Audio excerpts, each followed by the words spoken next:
Bonjour à tous et bienvenue sur Noviscar. Aujourd'hui, je vais pouvoir vous présenter le Fiat Doblo.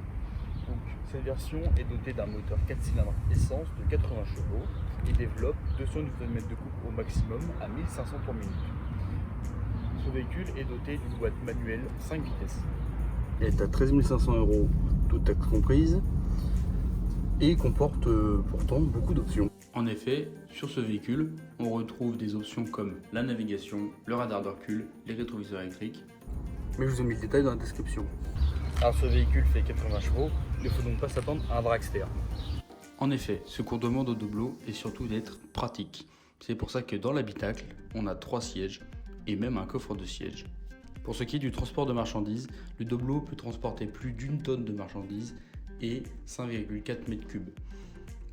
Pour cela, Fiat a pensé à mettre une porte latérale et 2 portes à l'arrière. Mais malgré tous ces points forts, le Fiat Doblo a un principal souci et problème, c'est son moteur. Pour 2 raisons. La première, c'est que, étant donné sa faible puissance, en tout cas sur cette version de 80 chevaux, on est tout le temps obligé d'appuyer sur la pédale de droite et donc on augmente forcément la consommation. Et ça, c'est pas bon. On arrive à peu près du 9 litres au 100. Et pour le deuxième, c'est son bruit. Car effectivement, il fait du bruit. Et en plus d'un moteur bruyant et gourmand, l'habitacle est constitué essentiellement de plastique et les sièges passagers ne sont pas totalement abaissables, ce qui n'est pas pratique pour pouvoir ranger des choses longues. Donc pour conclure, pour les équipements et les finitions, on remarque un manque de radar à l'avant et il y a du plastique partout dans l'habitacle. Néanmoins, il y a tout ce qu'il faut à l'intérieur. C'est pour ça que je mets la note de 3,5 sur 5. Pour ce qui est du coût du véhicule, effectivement, il n'est pas cher à l'achat. Néanmoins, le peu de chevaux fait qu'il a une forte consommation. C'est pour ça que je mets la note de 3,5 sur 5.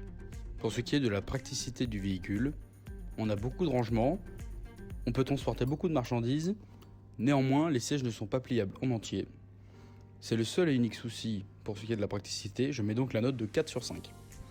Pour ce qui est du confort et du ressenti, il y a beaucoup de bruit dans l'habitacle, la visibilité à l'avant est assez mauvaise quand on veut se garer.